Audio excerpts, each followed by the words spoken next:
of Ice Empire podcast. I am Sir Matt, the Bud Knight. And I am Ser Ezra, the Witless Watchman, back at your service. Welcome to our Song of Ice and Fire book club. What are we doing today, Matt? Hey, you know what? The other day I did a ranking of the Song of Ice and Fire books. You and I did that, and I posted it kind of as a short / TikTok. But I'm having a lot of fun using this website over here, Tier Maker. Okay.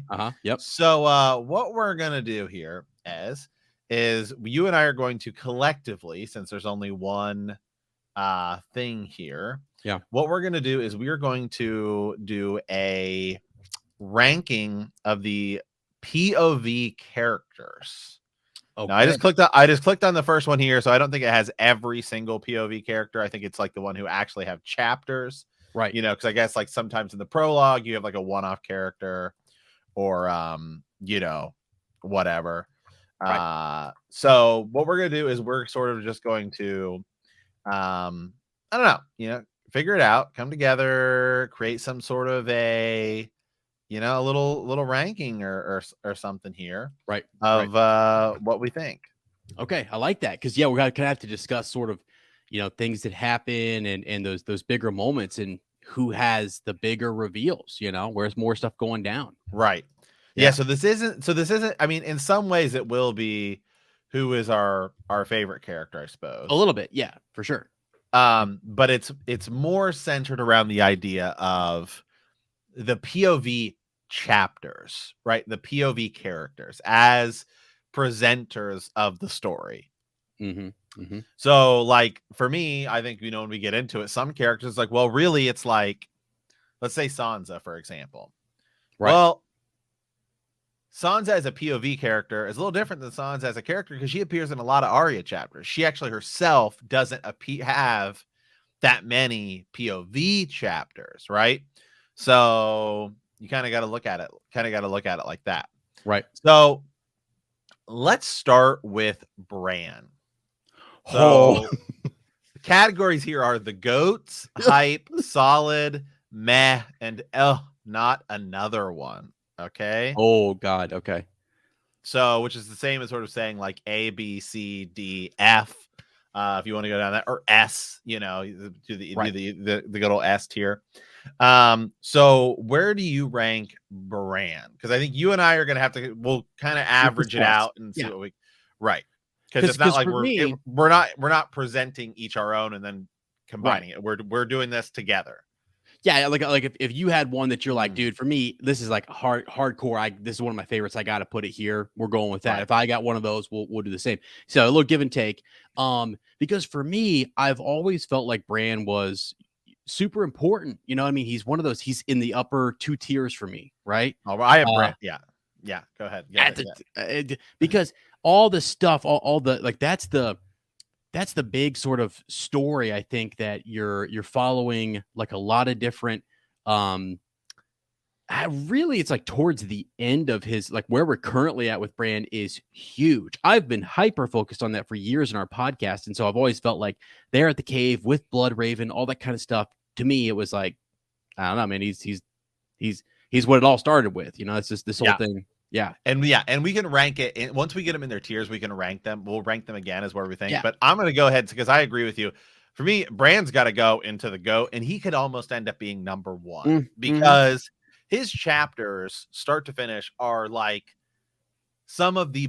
They are like he's. In all honesty, he might end up being my number 1 POV character when we get through this thing, because for starters, the first chapter of the whole thing is Bran. And it's this cool story of him seeing his father have to put a man to the sword. Right. Then he gets pushed out the window. Then we get, you know, Bran having the weird dreams that like set everything up. Then you kind of go back to him like being a young boy and now he's a cripple, and that like having to deal with that. Like his whole life has just changed. Then you keep going further, and you get the stuff where he's now like the one in charge of Winterfell, and he goes on this like grand adventure. I mean, it sucks as he's crippled and he gets attached to a tree, and it's like, you know, it's not very good, to say the least. But one of the other things I love about Bran's chapter is he and Jon have those chapters where they're like right next to each other. Right. The only negative I can give to Bran as a POV character is he's literally not in an entire book. That's true. And I would even say there's when they're on their way to the wall, before they have that nice crossover thing, there's like 1 or 2 chapters where it's kind of like, it's a little bit like, okay, Jojen, we kind of get it. Right. But you're still getting really good information, valuable information from like a weird Jojen character who's seeing stuff and teaching. Right. So yeah. So comparatively though, because we're only comparing these against the other POV characters, but simply as a POV character, Bran's like he's like top 3 for me. Right. Yeah, because there's so many big reveals. It's so many cool things with the dreams and things that tie into other stuff. He's extremely important. So you're right. I think when we get to the end, if we kind of we'll see, we'll look at the goats and we'll see who we move. Yeah, then we'll maneuver people around inside the tiers. So I'm just gonna pick at random here. Yeah. So let's go. We'll go with Catelyn Stark, Catelyn Tully. Yeah. You want to start on this one? Yeah, I'll go. For me, I've probably got her. So as a POV character, right? Let me think about this. It's cool because you get to see her. She leaves Winterfell. She's on the road. She abducts Tyrion and sort of kicks this whole thing off. She goes all the way down to King's Landing and meet with Ned. Then you basically get all of Robb Stark's arc told through her. She's there when Melisandre uses the Shadow Baby to kill Renly. So I mean, like a lot of big stuff as a POV character happens with Catelyn. So like it's hard not to, I guess, tie some of their actual character against them in this sort of realm. My one complaint about Catelyn chapters is where we're at right now in the book, where she's like just literally sitting around Riverrun and we're like watching Hoster Tully die. There definitely are some of these chapters where it's kind of, I mean, thankfully it's at the beginning of the book, but it's kind of forgettable, to be honest. And actually, I think Catelyn as a character gets lost in a lot of her chapters, because even though she's the POV character, the focus rarely is actually on her. Like the big takeaway of her capturing Tyrion is like Tyrion. The big focus for a lot of her other chapters are Robb. Like we're actually paying more attention to Robb. So for me, Catelyn as a POV, just as a POV character, as a story, seeing the story through her eyes, she's probably in the solid range for me. Yeah, I'm with you on somewhere right in the middle is I think, which would be like a C tier, ABC. Yeah, I mean, because like you said, there is valuable information that comes out, but it is like so many of them. You've really got to wait. You've got to wait for those big climactic moments in the first couple books where something really big comes out on through her point of view. Like you said, it's mostly like Jon, and then you're learning about Renly and Stannis, and then Tyrion and stuff, and then the Red Wedding, and So. Yeah, a lot of the stories never really Catelyn. It's right. It's shifted around. Okay, so we agreement. So solid tier, solid or C, I guess, if you want to say that, right? Yep. Those of you guys listening, we're on YouTube here. We've got the list where we're going to move stuff around. Okay, so let's make some people angry here. Oh boy. Let's do Theon. Okay, so for Theon, this is where he said sometimes things bleed in where you're like, all right, I don't necessarily like Theon, and I always it's like you get that Iron Island stuff, and every time it's come up in our reread, I've just been like, God, Jiminy Christmas, like what are we doing back with another? Like, can we move on? Can we how like when can we get past this? Right?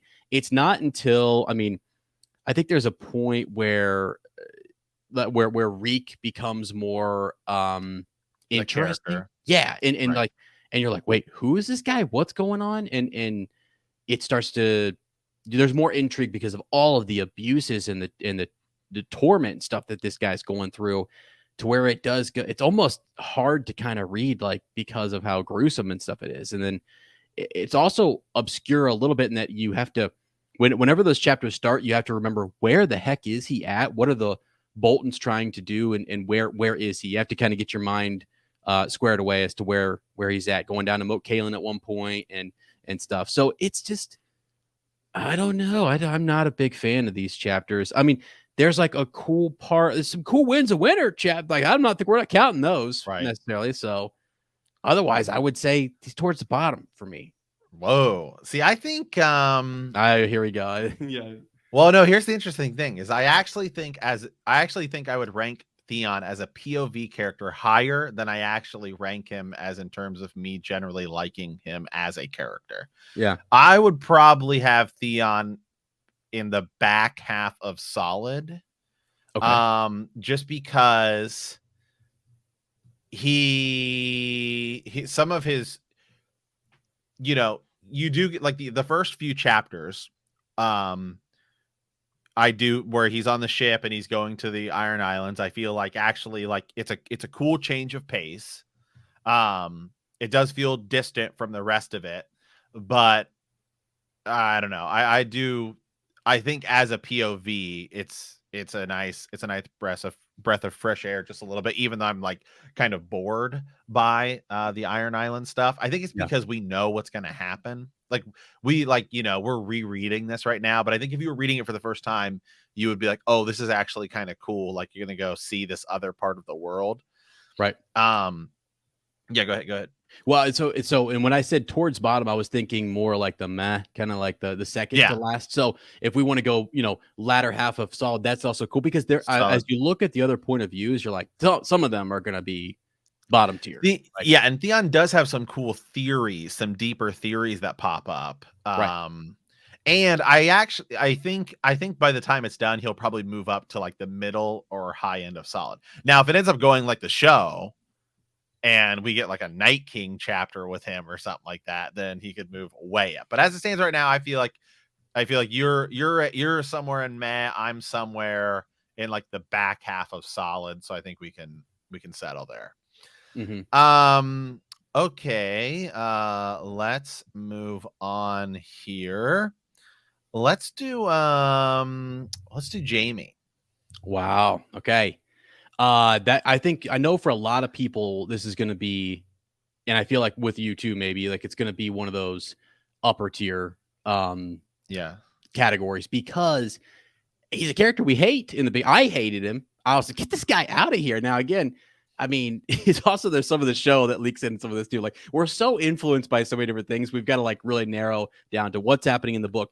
And because I love the actor, by the way, I just want to throw that in there. But his arc, though, man, it like he goes through all of these different things, and the reveal, the dripping of information about his, the vows, that he took as a Kingsguard member, his relationship with Brienne, how that's evolving, how he's moving away from Cersei, and loyalty to family. This guy's torn in so many different directions, trying to make the right decision, but also being really pragmatic. He just grows on you the entire time. By the time he goes back to King's Landing and he starts to say, I want a better Kingsguard, I want to really straighten this out, like, you're like, let's go. You're behind him. So I don't know. I feel like upper two there for me. And a lot of people have him as one of the GOATs. Right. I'm just double checking here to make sure, because remember, Jaime is somebody who appears in other people's chapters. So the moment when Jaime finds out about is Jaime finds out that Cersei's been sleeping around, that's a Tyrion chapter. That's true. These are POV chapters. So like, it's not necessarily their character, and it's also what's told in their story. So for me, I would probably have Jaime in hype. I know a lot of people probably have him in the GOAT tier, but he doesn't have a POV chapter until the third book. And even though like Jaime 1 is one of my favorite chapters ever, if not like the reason I love A Storm of Swords, because you just get this shift. Some of Jaime's story after, like in A Dance with Dragons, and once Right. you're just like kind of wandering around the Riverlands again, and I don't know, I just can't kind of like, Oh yeah, I don't like know. yeah. Yeah, It's you can tell it's sort of heating up, like it's going somewhere. right. But yeah, it's sort of like, what is he doing out there? He's at the siege, and it's not until Yeah. Brienne comes So back that you're like, oh, okay, cool. yeah, and some of his moments actually happen in other people's chapters, right? Like Right. when he attacks Ned Stark, that's obviously in a Ned chapter. Right. So that's kind of where I ding him just a little bit. And then a lot of the cool stuff of him as the Kingslayer, right? That's Catelyn chapters. That's not Jaime. That's not a Jaime POV chapter. So I have Jaime in probably the hype tier. Oh, wrong thing. But yeah, I think he just misses the ghost because he doesn't have one for me anyway. I mean, I think where are you at? Probably the same. Yeah. Well, and now that you said so you brought that's a really good point. Like the first 2 books, don't we learn about Jaime kind of through other characters? He doesn't have right? a chapter. Right. He doesn't have a chapter. Right. Yeah. So it's like, okay, that's a good point because Tyrion, first of all, talk about GOAT tier, we'll get there later. But like, I mean, we'll yeah, all the freaking that's where you do get kind of where I get lost sometimes. It's like, oh yeah, that was a Tyrion chapter where that information is dropped and stuff, some cool stuff happening. So I'm with you on hype. I mean, and then we can argue about, at the end, is it, at towards the front of hype or maybe back into GOAT. Yeah. Yep. Okay. Continuing on here. Let's do we'll do Arya. Okay. Here. Okay. So I think the positives for Arya, I think, are just so strong because she has chapters in all the books. You get tons of amazing storylines with her, and when you're starting, it's like her running around, you getting meeting with Jon, you get Needle. Let me see here. I just want to make sure I get this right because I'm looking at this. See, in A Game of Thrones, Sansa has more chapters than Arya in A Game of Thrones. Okay. But in A Clash of Kings, it's like totally now. So that's one where they kind of appear, quite a bit. Like Sansa appears a lot in Tyrion chapters. So like that's one of these things that sort of dings her. But then Arya really kind of moves on, and her story is pretty much isolated, where she's not really appearing in other people's chapters. So for me, I almost got to put her in the GOAT because she travels literally all over the place. You get so much development and world building in her chapters. I mean, we get Syrio Forel, you get training with him, you go and meet Jack and Hagar, then we're on the road with the Hound, then we go to Bravos. I mean, it's like all over the place. You get mysticism, there's so much stuff. Arya for me has got to be GOAT tier. Yeah, I'm cool with that because also like the last 2 books, I mean, there's so, like you said, so much is happening in Bravos, and you're totally right. There's actually a shift in terms of the Clash of Kings. She's got 10 chapters versus Sansa having 8. I mean, she starts to and then as you said, she was in a lot of those Sansa chapters to begin with, but both of them. In A Game of Thrones for sure. Right. Yeah. And so she's our eyes and ears in Harrenhal. She's our eyes and ears on the road with the Hound, at the end of the cross. I mean, so much. So right. And then when we're done, we'll sort of maneuver some stuff around here. Okay. Let's move on here. Let's do Davos. Wow. So I mean, okay. So in for me, like in A Dance with Dragons, all the stuff that I think you got 4 chapters there. Right. I mean, that's pretty cool stuff. Dealing with the Manderleys and then kind of all the negotiating for Stannis and stuff. And just along the way, he is somebody who is sort of, I don't know, like he's the heart of like, if you like Stannis and you sort of like it's a different, I mean, we're not with the leader. We're not really with Stannis. We're with his right-hand man, and it's cool the way that you get that perspective where he's almost kind of bringing, I don't know, a whole different perspective. And he's bringing Stannis down. Like he's in conflict with Melisandre, who has powers and stuff. Right. And then he's just this smuggler, like, I don't know. He's such a likable guy. I don't know. How many chapters does he have? Let me see here. Total, not very many. In all honesty, Right. he probably has. So he doesn't have any in a Game of Thrones. And a Clash of Kings, Davos has. Well, like 2 or 3. No, in a Clash of Kings, yeah, he has 3. A Storm of Swords, he has 7, which is his biggest. I think his biggest. He has none in a Feast for Crows. Okay. And then he's I was doing a quick glance here, just trying to remember off the top of my head and looking at the thing. And then he has how many does he have? He's got at least 3 or 4 in it looks like he has 4, and he has 4 in a Dance of Dragons. Okay. So for me, I can't rank Davos any higher than solid, only because the few chapters he does have, every single one is like crazy important and like big.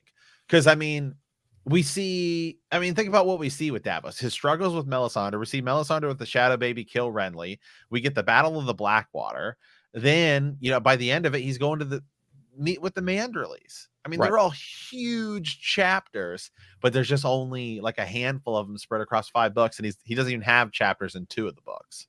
Yeah, good point. So that does kind of hamper him when he's. That's where I ding him. Like Jamie is the same boat, but Jamie also has a lot more chapters in those 3 books, and like Davos is like has a fraction of it. So I could only as for me, I could only go up to solid for Davos. Where are you at? That's cool. I was gonna have him.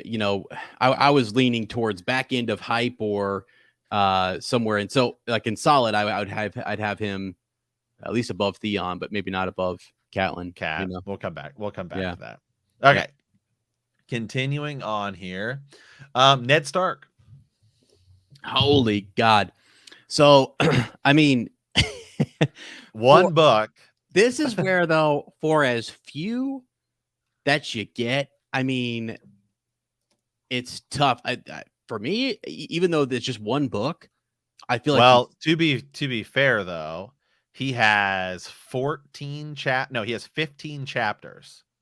Okay, that's a lot in one book out of 73. So I'll do the math here, but that's what is it?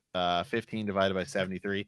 That's 20% of that book is Ned Stark, not including these are POV chapters. Right. But if you view Catelyn chapters and all those other things, him as a character, sure, he's pretty much in the whole book's pretty much about him. So right. Yeah, becoming Hand of the King. This is the whole setup. So for me, it can't be lower than solid to be, even though, you know what I'm saying? Right. So he's got to be at least in hype. And if somebody said, hey guys, you're crazy, he should be a GOAT, I wouldn't argue with them. You know what I mean? Like I wouldn't argue. So for me right now, I guess, I would say he's at strong hype. He's at the front end of hype. So that's me being conservative. I think even though I'm dinging some other people, I think there's, and I'll explain why. For me, I think he's sort of in the back half of GOAT tier. Okay. Just because for me, he's back half of GOAT tier, just because while he does only appear in one book, he appears in the first book, and everything we see is like the setup for the entire series in his chapters. As well as he literally carries the first book. Yeah, yeah. It's not like Jamie has like a block of chapters here, a few here. Like some of these characters, like Bran, isn't even in one book. But so like some of these characters, as we get to some of the secondary characters, like we just did Davos, he's like spread out. Like he has like a chapter here, you don't see him for a while. Ned Stark literally is like every other chapter of a Game of Thrones. And I'm sure if you go look at the page count, because some chapters are longer than others, I'm sure he's over 20% of that book in terms of pages. Yeah, but you're right. The only other, God, as far as just solid chapters, the only other person who has 15 in a book is Tyrion, I think. Right. So, again, he full on carries that book, which I think. So for me, I would have Ned Stark back half of GOAT. Not going to argue at all. Okay. Let's go. All right, continuing on here. Let's do Melisandre. So as a POV character, Melisandre, I think, only has chapters in what? Dance with Dragons, and I think she only has like 2 or 3. Let's see here. Yeah, I think you're right. She has 1. Does she only have 1 POV chapter? Yeah, she might. Yeah, I'm just looking here. Yeah, I think so. She's because you've got some Jon chapters where she's at, right? Up at the wall. Yeah, And stuff, and then so obviously Davos chapters and stuff like that. But I think as a yeah. POV character, I believe she has 1 chapter. And then of course she's going to have some Winds of Winter chapters. That's sort of been hinted at by George. Right. So here's the thing.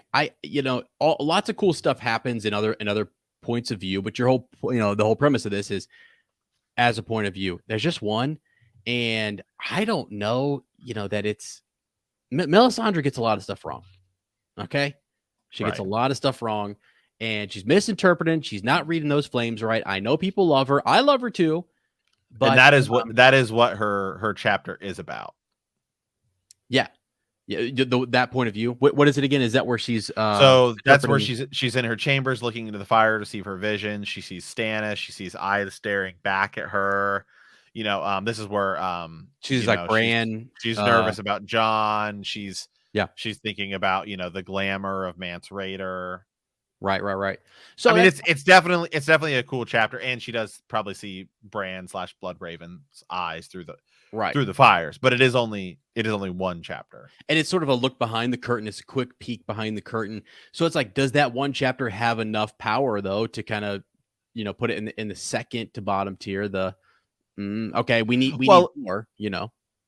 Yeah, the final one is not another one. That would imply like I hate reading that person's. Gotcha. I couldn't. That would yes. Yeah, sorry. So this would be the meh tier. It's actually a cool chapter, but it is only 1.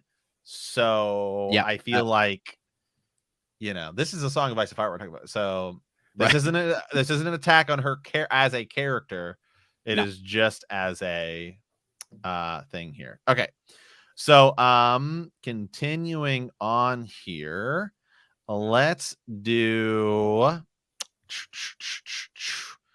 does Damper has chapters? So that would be a win. Let me check here.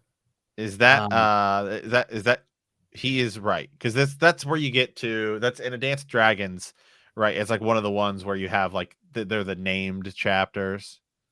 Okay. Okay. Yeah. Okay. So, I mean, yeah, Ariane Greyjoy. Yeah, younger brother of Balin. The Drowned God. Yeah. Okay. 2 chapters. Chapter. This says he has 2, I guess. In Feast for Crows, it says he's got. Yeah. Oh yes, he does. Yep. They're in the middle. They're in the middle of that's when they're doing like Kingsmoot and all that kind of stuff. Yeah. Right. I mean, I don't know. Again, those got kind of boring to me. I mean, honestly, there's so many names and they're world building, right? It's all about just building this stuff up. I get that it's setting up Euron Greyjoy, and that's going to be a big deal and everything later on, because we're looking at the, who's next up. What do we do after Balon? I just don't really think they're very fun. I don't know. To me, they're bogged down with a lot of names, a lot of houses from that region, which is good for that region and important. But yeah. I just put them in the bottom tier. Yeah, because I'm not even that interested. So somebody's got to be bottom tier, and that's where he's now. Okay. Continuing on here, Arya Hota. Okay, Hota. So that would be. That's a late. He's 1 chapter in A Dance with Dragons, right? Yes. I've always liked him as a character. I'm not so sure that like he's around for a lot of what's going on with the Martells and the plotting and all that kind of stuff. But I mean, he's present at the feast where Sir Balon Swan of the Kingsguard shows up, Prince Doran. I don't know if that's exactly that. I think that is that 1 point of view chapter that he has there, and Dance is what I'm thinking of. So I don't know. I mean, they're still just kind of scheming and setting up stuff there. I know like the stuff with I'm trying to remember what is that? What chapter is that? The name of it, man. It's like another one of the Dance of Dragons chapters. I always have to go back and look. The Watcher, you've got. Let's see, he's in the or the Queen Maker. Let me see. I think you're right because the Queen's Guard is. There's also, let's see, chapter 2, Captain of the Guard. Because all of the Barristan chapters are also like that type of a thing too. Let me go look here. Yeah, I think he's. No, it's sorry, it's a feast for crows. Yeah, it's the captain of the guards. Yeah, right. So he's at the Water Gardens there, and it's when I mean, really, they're talking about everything that's going on with like Lady Nim, Dorne. Yeah. So really, again, just kind of setting up their cool character, but I don't know in his point of view as a POV, right? Yeah, so he gets bottom tier. Somebody's got to. Yeah, somebody's got to sit there. All right, here we go. Continuing on here, Barristan Selmy. So Barristan Selmy, again, he has chapters. He has a handful of chapters, but they're all called like different things. He doesn't have direct. I don't think there's direct Barristan chapters.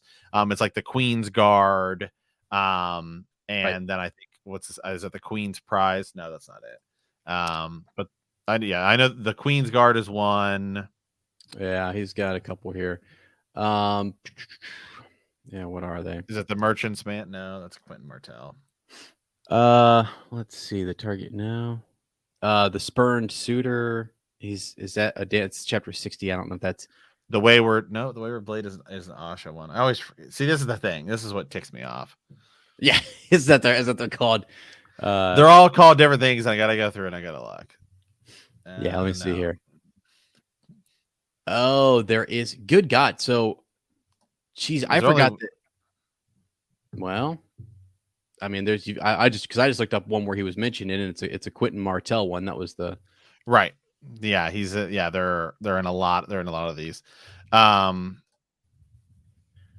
So the Queen's. So yeah. So he might only have two. He might have the Queen's Hand.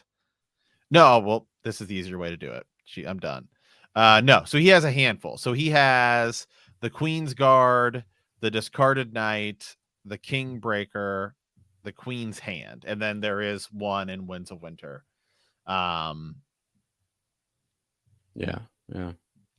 So yeah, I'm probably gonna have Barristan as the thing though is actually it was a good thing I pulled through that just because a lot of the stories that Barristan tells in his chapters are the ones about like Rhaegar and stuff like that. Like if I had been a better knight and stuff like that. So they end up actually sort of serving as Daenerys chapters, just sort of like a different POV, which does help Daenerys.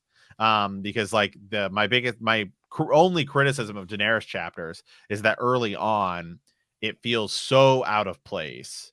Because it's like the only thing happening pretty much outside of Westeros. Like Jon is on the wall and we're dealing with it. Feels like that should be its own thing, but it feels way less separate than Daenerys, who's like completely over in Essos. So I've probably got Barristan high end of meh. Yeah. As a POV character. Right. You're right. Because there's the point where he's talking about Prince Rhaegar and his love for Lyanna and thousands died for it and all. He talks about the Blackfires a little bit and he kind of gives her some history and helps her kind of know a bit more about what went down. Really. You know what I mean? He's more of a storyteller and fill in the gap for Daenerys. It's almost like he's a companion. His point of views are companion to her. You know, right? I mean, yes. So they're really there to help kind of. And the interesting part is that we all, the reader, know what he went through and where he was at with those other characters. So for him to have internal thoughts about, hey, I wasn't maybe the best knight on that particular day and stuff like that makes us go like, well, what was really going on there? That's why we have theories about it. So I'm with you. I mean, it's like, it's just there to help her understand Targaryen lore and right.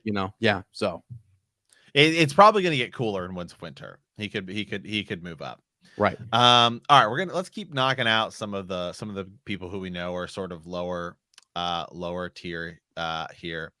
So let's do Jon Connington. Who Jon Connington himself doesn't actually have that many chapters. Yeah. He's another one of those characters. Well, really, Jon Connington is in a lot of Tyrion chapters. Let's see. He has 2 chapters. Yeah, the exiled. He Lord? has, or the Lost Lord and the Griffin Reborn. Okay. Yeah, I mean, his first chapter is sort of a backstory talking about the Battle of the Bells, the Sony Sept, so like Robert's Rebellion stuff.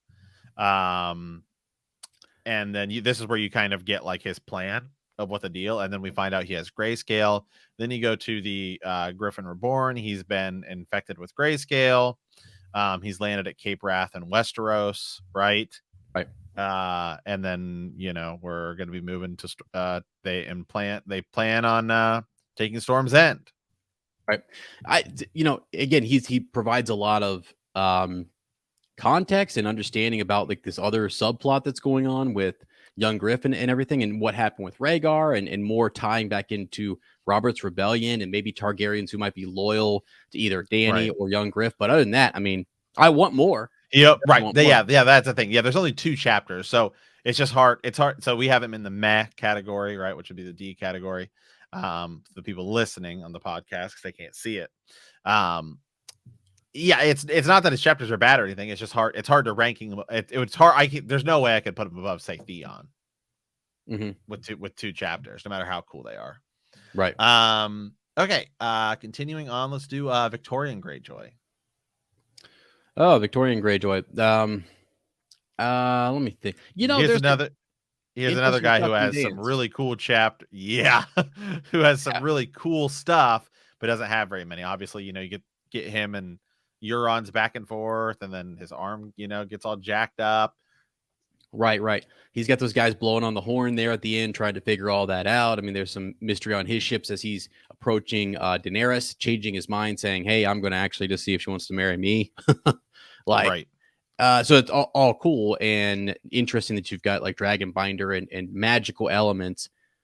So part of me wants to lean towards like a little bit more solid than just meh, but at the same time, there's not enough of them really.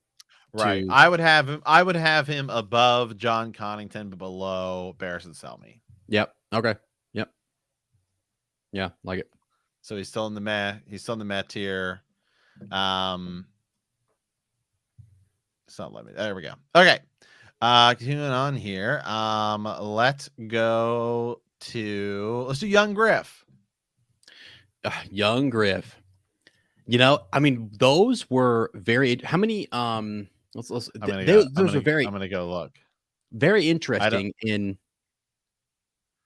because I don't know. I don't know how many chapters he actually has. Right, because I was thinking like when Tyrion is talking and sees his temper tantrum and has the whole Septa Lemore stuff going down, and they're going down the river. That's really neat. But I think that's a Tyrion chapter. Yeah, I know. Yeah, it is a Tyrion chapter. Yeah. So like I said, he has cool moments, but I don't really remember exactly which chapter he had or where. I know. I'm looking for it now. Yeah. Is this thing wrong? Does he actually have one? What is his chapter? Yeah, because you've got the stuff with Jon Connington. Yeah, but those are Jon Connington chapters. Yeah, let me see here. Point of view. His chapter is it's probably gonna be one of those named ones. Yeah, I just really hate that. Why did he make him a point of view? Yeah, honestly. Does he have a point of view? Honestly, I can't remember. I'm looking here. Yeah, we have to come back to that one. I can look it up. Maybe this list is wrong. Yeah. Let's see. No, I think this list is wrong. I don't think he does. Good Lord. Isn't that and if he does, like it's probably one of those names. Like I honestly can't remember, because isn't there a? Let me think here. No, and the Winds of Winter leak chapters, I haven't read them all, but or you know what? Maybe Ariana, this picture is the picture's so small. Is that supposed to be Ariane Martel or Quinton? That's what I mean. I think it's supposed to be Quinton Martell. Okay, that makes I was like, because I knew Quinton Martell does have a few chapters. They don't end well. Yeah. Yeah. I think that's who it is. Actually, I think I was just blind there because these are just profile pictures for those of you guys listening that. It's on this tier maker website where they just do it all for you. As soon as you said it, I started rolling through. I was like, where? I know. I was like, young Griff. I was like, does he have one? No, yeah, you're right. It's all Tyrion. Okay, so Quinton Martell, right? Obviously, he has this chapter where he basically gets roasted by a dragon, trying to go proclaim himself to be. He gets toasted, buddy. I mean, he tries, poor Quentin, right? He goes in there and so, I mean, the cool thing is like some theories come out of that where people think, they're not very good theory. There is no real good theory with him. Some people think he's the tattered prince and that he's still alive. He's out doing his thing, but his whole arc is. I know. Can we even put him in the ad, not another one? Because we know he's not getting one. Right. Yeah. I guess if we got one, we'd be like, oh, geez, seriously, Okay, all right. Continuing on, Ariane Martel. Yeah. Okay. So I've actually always liked that plot, where the Dorne plot. Yeah, and just where she's trying to with Myrcella, the whole idea that you can put a woman on the throne, and that in Dorne they kind of support that idea. I think that's pretty neat. And then later on, I mean, this is the crazy thing is where, and I know we're not talking really Winds of Winter chapters, but some of her more intriguing chapters and more of the intriguing Winds of Winter chapters were her going and seeking out young Griff and trying to make an alliance, because we sort of know what happens to Quentin. We know that didn't work out. And to hear her kind of reflect on, dad seemed to kind of support him over me. And now I'm like the second sort of like the afterthought, but we know like he's dead and you're really all he's got. It's weird because of the context of the other stuff, but right now I don't really know that it's something that has dropped a lot of big bombshell revelations. Yeah, I mean, so the two official chapters are A Feast for Crows, the Queenmaker, and then the Princess in the Tower. If you don't include Winds of Winter, because we don't know what those have all been changed. It's just kind of a lot of planning. You do get some of the Dorne backstory, what the plan is going to be, but they begin, she's planning on telling Marcel that, hey, we're going to crown Myrcella. So yeah, fortunately, not really sort of a lot happens in those chapters, just sort of setting stuff up. So for me, I want more, but I'm going to have her in the meh category. Yeah, so we're going to get more in Winds of Winter, and I think she in theory could move up. But again, I hold the solid tier pretty good, because I mean, I can't say that Ariane Martel is going to eclipse Catelyn Stark. I mean, that's quite a bit. Okay, Asha Greyjoy, same thing. She's got a lot where there are all sorts of named chapters. Yeah. She does try to go rescue Theon. That does not go very well. Right. Yeah. And what's weird is, sometimes it's tough for me to go back through and think about all the individual point of view chapters, because as her chapters. Right. Yeah. Just like I did with young Griff. I'm thinking, we know the stories and we know their plots, but to remember who it's being told by, which is something you've always brought up. It's super important. Anyway, because she, again, it sort of feels a lot like her uncle in that you're just getting a lot more of the names and understanding that region. And yeah, her first chapter, the Kraken's daughter, she's at the 10 Towers, right? We're getting ready to do the King's Moot.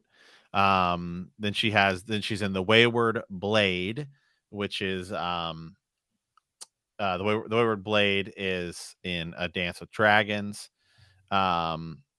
They're just sort of wandering around. They're in Deepwood Motte, like not really sort of a lot happens. You get to the King's Prize. Stannis hosts as far as Deepwood Motte. Asha's chained and carried in the back of a baggage train. Sandon means to bring her to Winterfell to show off the Kraken's daughter as his captive. She bent her knee at Deepwood Motte. Let me see. Yeah. She was moving on. We have the sacrifice, which is her final one, where she's just she's a prisoner of Stannis. Okay.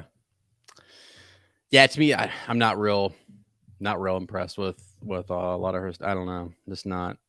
I don't know. It was into like somewhere in the middle or upper, I guess, of meh tier. Okay. Yeah. Yeah. Okay, who do we have here? Who's the other Martel that has chapters? Doran Martel? Let me see here. Let me look at the thing you're clicking on. This one right here. That one there.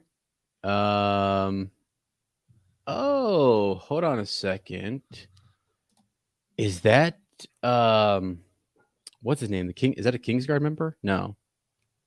Who is that guy? Let me just look through here. God dang you at Dance with Dragons. I know. All the named characters here. Let's just continue looking. Victorian Greyjoy, Jon Connington, Quentin Martell, who we already covered. Yeah. Yeah, Quentin. No. Because I feel like that's where, that's is that Ariane? And no, you know what? Doesn't oh god, let me think here. Maybe that's doesn't somebody have a chapter in which Arya kills them? Aries Oakheart. That's right. So yeah, so the girl leaning on him though is Ariana, right? I think so, yeah. Yeah, because they kind of have like a little bit of a love. And so what is that chapter called though? Is it It is one chapter, that's right. The Soiled Knight. It's in A Feast for Crows. So that's not what I was thinking. Oh, Soiled Knight. I was looking Yeah. Okay. Sorry, I was thinking too. No, I was thinking, does there a chapter? No. Let's see. Right, Aries Oakheart has one chapter, Slipping Through the Shadows, a Sun Spear during the rendezvous with Princess Ariane. Aries Oakheart considers how unlikely it is for an Oakheart to even be in Dorne.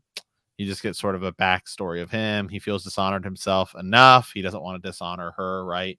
After their passion is sort of done. The conversation moves. They talk about Kristen Cole a little bit. Yeah, that's kind of cool. Ariane reminds Aries that in Dorne, the eldest child rules. So they're sort of just doing some plotting. Right. And that's really about it. That's it. Yeah, he's down there. Isn't that crazy that he's just got like the one though, and it's like right. So it's like that should have been an Ariane chapter, then she could move maybe a little higher. So yeah. Okay. All right. Well, continuing on here. Now we're into the big hitters. Nothing but the big hitters left. Brienne. Yeah. Okay. So I've always liked, and again, you get some. So if I say something that's like some Jamie, some Brienne, right. I mean, they're cool. Like they're some overlap with some other characters when she gets to King's Landing. I think that's really interesting. The fact that I remember when I was reading and I was like, she's not going to get out of there. Like she's not going to ever leave. But then she goes on this whole arc searching for Sansa, comes across hedge knights, and she really feels like, and it's kind of interesting that she's related to Duncan the Tall, right? Because it feels like she's just on this quest with her squire, and she's out there looking for Sansa, a maiden, right? Yeah.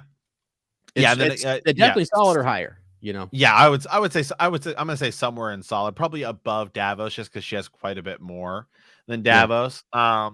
She also is, unfortunately, some of the big events of her chapters are other people's events, right?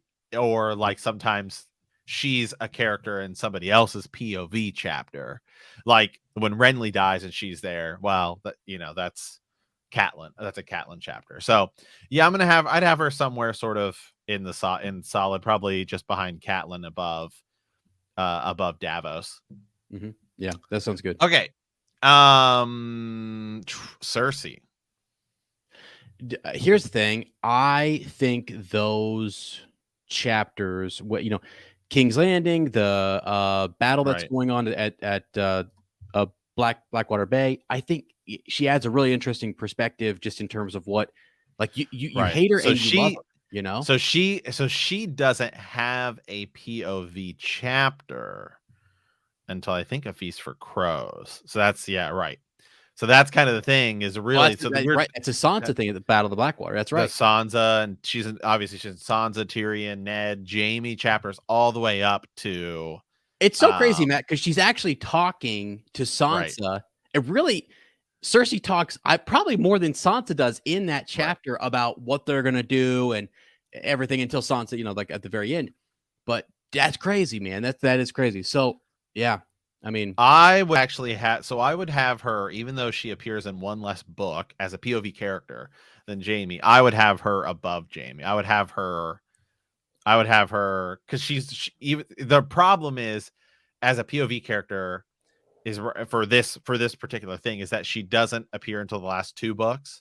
But if we can give Ned Stark, I mean, I gotta know, he carries literally a book on his shoulders without a head at the end. But I would say she is like the top of hype going into GOAT tier, but I would ding her a little bit only because she appears in 2 books. Now, towards the end of the thing, once we get When's a Winner and she has a lot more chapters, she's probably going to move up into GOAT tier because then she'll be in at least 3 books. Yeah, where do you have her at right now? At the top of hype. Is B. Which is cool considering this. I want people listening and watching to think about this again. Most people probably did know that. Like, that's fascinating to me. I'm looking back over all the different chapters or whatever, because she's just so prevalent in the first 3. It's just, that's crazy. It's like Tywin Lannister doesn't have a POV. Joffrey doesn't have a POV. A lot of these characters don't have. Right. But I love the Cersei POVs because you get so much of her like inside her mind and everything. They're awesome. I actually do think it was smart by George to not have her be a POV character until when he did. Because then you get to play her off much more as a villain. And it's not until Joffrey and her father have been killed and Jaime is like off and away now, and then Tyrion has escaped, where you really start to see her and like see the paranoia and everything. So like her POV chapters are like clutch chapters by George, but it's just hard for me when she only has, I don't know how many chapters she has. Let's see. Feast for Crows, Cersei has 10, and then in A Dance with Dragons, Cersei has 2. So that's less chapters that Ned Stark has in 1 book. She has in 2, and they're so spread out. And like, she appears in a lot of stuff, but it's hard for it. This is all POV, so you can't credit her for the things that happen in other people's chapters. Yeah, and just a quick sidebar here, because this is a fascinating conversation. We've never done this before. We've never looked at these before, but you've actually made me think of something. It's like almost the way in which and this is probably obvious to a lot of people, but like the way in which he sort of makes you hate a character in the beginning without a POV. And then once you give them a POV, we start to go, okay, they got a lot going on. They're dealing with a lot because we're in their mind thinking about the stuff they're thinking about. Genius. Just genius. Well, that's what's so interesting. I think we can just move on to him. Tyrion, because when you first meet Tyrion, you've met, it's like one of the first things, we first meet these Lannister people, and it's like, okay, something's up, something's weird. We're hearing all these backstory things, but then Tyrion seems to be an okay guy. Yeah, for sure he does. I think he has I don't know if I don't have a full breakdown. Tyrion might have the most chapters of anyone. I think he does. Yeah, I think he's got to be up there at the top, because Tyrion has 9 in A Game of Thrones, 11 in then Tyrion has 15 in A Clash of Kings. He's definitely number 1. He then has, let's see, he has 11 in Storm of Swords. Tyrion has no chapters in A Feast for Crows. Okay. And then he has 12 in Dance with Dragons, because it's like, split.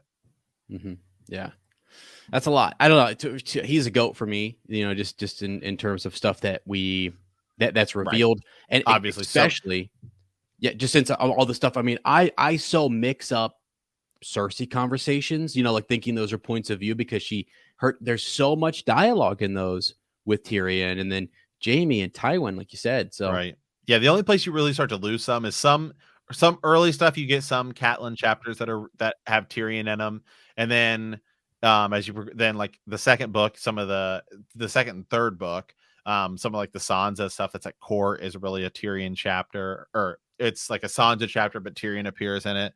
But Tyrion he's so important across the board every time you see him. I have him right now. I don't know. I think you could actually probably put him above Brienne. Yeah. I'd be okay with that. Tyrion's our number one right now. Yeah, the cool thing about Bran is the big mystic sort of stuff or whatever, but Tyrion is in everything. He is in the thick of everything. So I feel like it's hard. And Bran is also a kid, and so you have to sort of view some things through his eyes. Right. Okay. Continuing on, let's do Samwell Tarly. Okay. Wow. So it's Feast for Crows is what I'm thinking about. Yeah, he does not. Sam gets he does get a few chapters. He gets 4 chapters in A Storm of Swords. Okay. He then gets 5 chapters in A Feast for Crows, and I think that is it. Does he have any in Dance with Dragons? No, because I think it's one of those things where it's like the way Feast and Dance work is like Jon has no chapters in A Feast. Sam had no chapters in A Dance Dragons, but I think like if you go and read it, like Jon 1 and Sam 1 of A Feast for Crows and A Dance of Dragons, like they're each respective chapter. It's like this, like when they have that conversation of like I'm sending you, but it's like the only time you really get like you know like the same conversation into things, which is kind of cool. So Sam has about like 8 or 9 chapters across 2 books. Yeah, I think the cool thing with him, I mean, Sam the Slayer, first he of has all. 10. Yes, Sam has 10. He has 10 total chapters. Matt, he has the Horn of Winter. Okay. He was talking to me. Does he get that? Does he get that in his own POV chapter? Or is that somebody else's? It might be somebody else's, but I'm just going over why it's cool. He is he's at the Citadel now. And again, like that's I feel like he's on the verge of having some even bigger reveals. You're right. Yeah, his first chapter is Sam the Slayer. It's the first thing he does in his own chapter. It's crazy. They go back. He meets up with Gilly. Says, "Hey, we're leaving." We get cold hands. I mean, Sam's chapters. Then we travel on the boat over. I'll put him in hype. I would say hype, man. He's got to be. Yeah. Do you feel? Because I mean, I would have him in the back of hype. Yeah, because I'm just looking at like there's so many cool things that happen, like you said, in his point of views that maybe kind of trump some of the stuff that happens with Brienne or Theon. I know people like, right. I think also there is some merit to having like because some people get spread out and then they miss a book and so you kind of forget of them. Like with Bran and Jon aren't in a whole book. Like that kind of dings them a little bit, and some people it's like their POV, they have 1 chapter here, then you go like 20 chapters, you don't see them again. I think that should count as a ding. That's only fair. Mm-hmm. Okay, let's do Sansa. Well, her arc is really like where she's at in the Vale and where she ends up there is really cool. Now, does that switch though? Let me think here, because in A Storm of Swords she has 7 chapters. Right, and she's got 8 in Clash, and then she has 6. But to be fair, some of her, especially in a Game of Thrones, a lot of her appearances are in Ned and Arya chapters.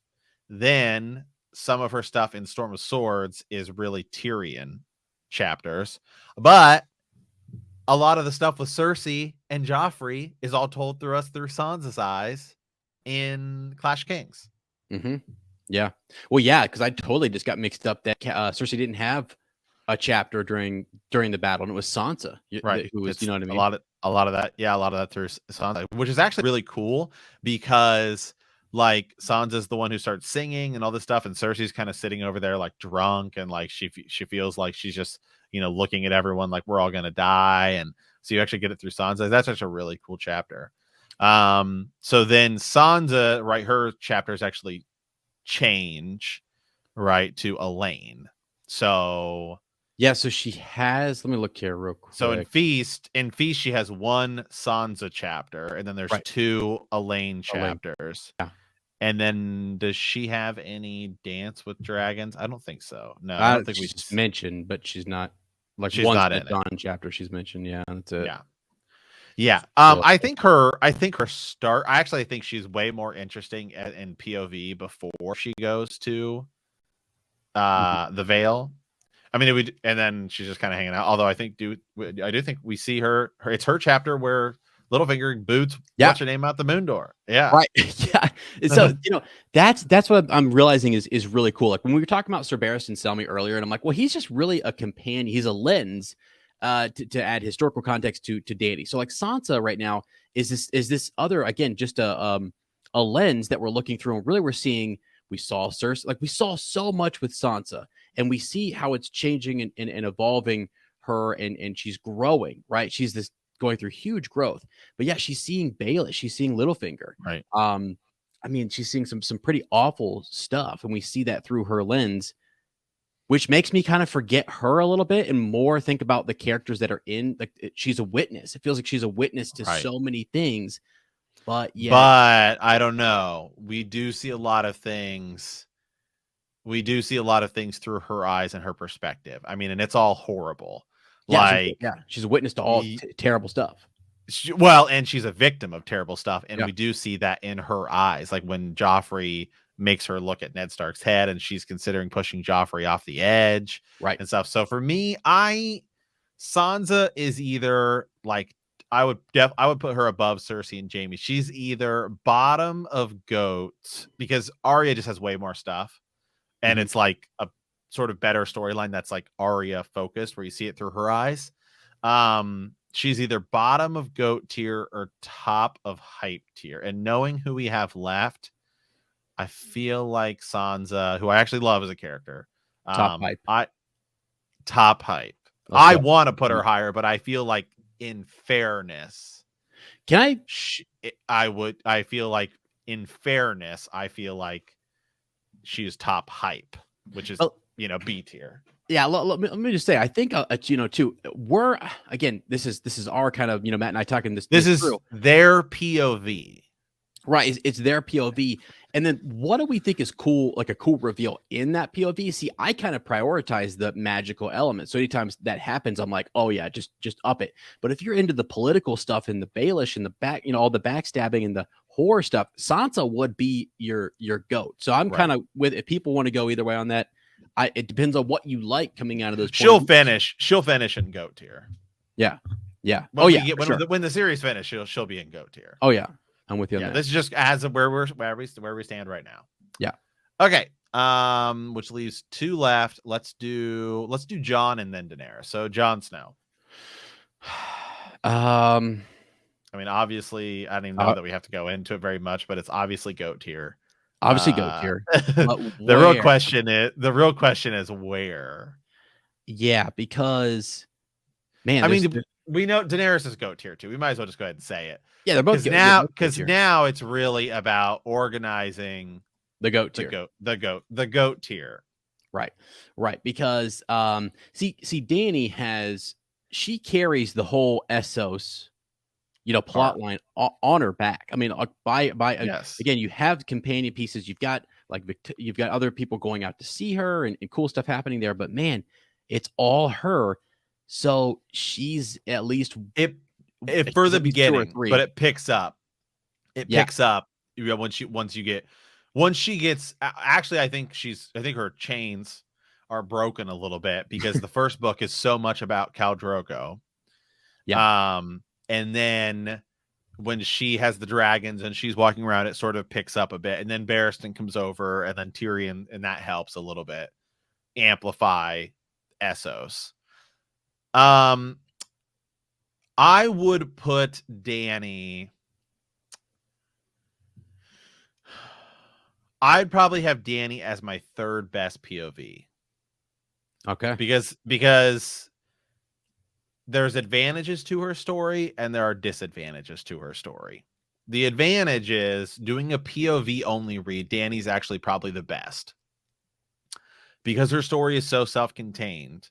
The problem with it in the rest of the chapters is sometimes it feels lost and out there, and her chapters are absurdly long compared to the chapters around it. And so it's like you're just marching along, and it's like we're all in Westeros, and then you hit a Dany chapter, and it's like, okay, we just went through like 5 chapters that were like 20 minutes long, and now we have one that's like an hour and a half long. And I feel like sometimes just because of the way he organizes the chapters, it actually hurts her a little bit, where she would actually benefit from 2 chapters that are shorter than 1 mega chapter, because it ends up making it feel more out of place in the story. But having said that, the plus side is it's all awesome stuff that's happening. There's like never a dull moment in a Dany chapter. Everything feels grand and epic, and I love that you get her inner monologue the entire time. She is the star of all of her chapters, even when there's other players there. Like, she is always the star of her chapters. Yeah. Right. There's mysticism and like political drama. Right. Yep. No, I'm with you. She's got to be in the top 3, if not, like you said, like 2 or 3 or whatever. So I'm 100%. The only reason I would ding her below Tyrion is because she's like the only thing in Essos, and it feels lost sometimes when you're reading the book start to finish. Yeah. Yeah, I get you. What's interesting too is a lot of these ones at the top are ones that kind of you can do a really good point of view read on their own, and they kind of really, absolutely, stand. Because Jon, I would move Jon further over at like 3 or something. I got him at 2. For me, Jon's my number 1, but this is a list for you and I. This is our list. You and I are deciding. It's not just me here. I would say for me, Jon is if I'm going to go back and read anybody's point of view start to finish, it's Jon's. Okay, and he's actually the most recent one so the 2 that I've done most recently were literally Dany and then Jon, and I thoroughly, and I want to go back and forth and do them again because they're that good. So to me, they almost might be, it might be Tyrion, and then you could either go Jon, Dany. So you would have Tyrion at number 1. Oh yeah, I think I would have Tyrion at number 1 because I feel like if you can go, because if you go through the whole. It's crazy, but like he has so many chapters. You could just read Tyrion's story. I know where you're going. You could read Tyrion's story alone, and you could pretty much get the entire story. You kind of understand what's going on with everybody, and you're introduced to so many different characters. Like Arya goes off on her own and does something that you're kind of like, okay, this is cool and is going to go somewhere, but she's on a side quest right now, but an epic side quest, And also, I mean, Tyrion goes to Essos. And you still don't feel like you've missed a beat. I mean, cheesy cow, dude. Like he's so diverse because when he's over there, we're talking about young Griff and Jon Connington, and I'm going like, oh yeah, that's still through his lens. Like he sees so many different players that Dany sees. Then we know where he's going to go, in regards to he's right there with Dany. I mean, it's those 2 are so close, and it's like Jon is still over, like at the wall. But Tyrion is now caught up to where Dany is. So those are like, it's fascinating. That's almost gone full circle, Yeah, they have this other one here, which I'm just going to put in solids. And I think we can count that as prologues and epilogues, which are all freaking sick, but they're all only 1 chapter. I could put it in hype, but there's only, it's like 1 per book. But they do set the stage and they're freaking all awesome. Yeah, it's cool. So now let's take our look at our list. So from start to finish, we have in the GOAT tier, which is greatest of all time, right? Or A tier. We have Tyrion at number 1, Jon at number 2, Dany at number 3, Brienne at 4, Arya at 5, and Ned Stark at 6. Ned Stark, who only appears in 1 book, but I feel like it's just too, it's like too important. Right. Then you move down to the hype tier, which would be like B, right? Still sick. We're calling it hype. Absolutely. I mean, it's hype. Absolutely. It's sweet. Yeah. Hype tier: Sansa, Cersei, Jaime, Sam. The solid tier, right, or C tier, is Catelyn, Brienne, Davos, Theon, and then the prologues and epilogues. The meh tier, which would be D tier, which is below average. Not saying that any of these are awful. None of these are awful. No. We have Barristan, Selmy, Victorian, Asha, or Yara for you show watchers, right? Jon, Connington, Ariane Martel, and Melisandre, who has 1 chapter. and not another one, or F tier, which is Aaron Damphair, Arya Hota, Quentin Martell, and Aries Oakheart. Well, Did we miss anybody? We might have, dude, because I don't know if this, I was looking at this tier maker thing and I was going through Dance. There are so many flipping chapters with different names. And right. No, I don't think we did. I'm looking at it here. We did either, but I don't think we did. Yeah. So you have, because we counted the prologues and epilogues all as one thing, so those don't count, right. So anything now that we've got our list here you think you'd shift around now that you can sort of see it start to finish? The only thing I really like the Davos chapters, and the only thing when you were showing it up there is that for me, like, Brienne just kind of, her chapters just kind of drag, and I don't really, they just seem long to me. I'm fine with that. I just feel like Davos is a little bit more exciting. That's all. Yeah, I know there's more. There's more Brienne chapters though, right? I think there are more. I think I'm with you though, because like at the end of Davos is we're gonna go get Rick and Stark, and we get the stuff with Wyman Manderley, which is pretty sick.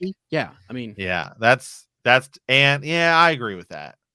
Yeah, there's just more mystery. There's something going on. I mean, Brienne's is really cool. It's just this hedge. It's almost like feels really hedge nighty, real fantasy, real just kind of like gonna go rescue a maiden, which is cool. Yeah, really, the only person I feel like, I'm looking at this list now, who got dinged the most, is Catelyn Stark. Yeah, just like she gets dinged the most, because I think if I just think about this without looking at this, I would be like, oh, she'd have to be towards the top. But when you really break it down, so much of her chapters, the perspective, like the focus, is on somebody else almost always. Right. Yeah. Honestly, man, I've learned a lot from this. This is like fascinating, because to think about how other characters are shown or depicted or whatever through through the point of view character, it's, I don't know, it's really just kind of been eye-opening. So yeah. And so I think, this is, now remember, again, this is not our viewpoint of who's our favorite character, because then the list would be totally swapped around. Right. Davos would be like towards the top. Right. As would Barristan Selmy. Even Melisandre, right? But just specifically sort of as a POV read. Yeah. Interesting. Yeah. Freaking Aries Oakheart getting a point of view. Why? Good God. Like Aries Oakheart getting that one, Knight of the Kingsguard, getting his chapter. It's wild. Interesting. Awesome. Well, this was a lot of fun, Ez. Yeah. No, this was good. And I actually like our list there. I actually like who we have in the GOAT tier. I think it was pretty good. I think we're spot on. Yeah. All right, guys. Well, hey, I want to do more of these, because I just think they're just kind of fun to pop in and do every now and then, right? Some of these rankings and stuff like that. So you get to talk about the series as a broader. But hey, guys, shoot us an email, btkcast@gmail.com. Leave us a comment on YouTube. Message us on Twitter, any of that stuff, and let us know. Where do you rank people? Who's your favorite character to reread? Who's your favorite POV character? Any of that stuff. Be sure to check out any of our extended content on Apple Premium or Patreon, guys. And as always, remember that winter is coming.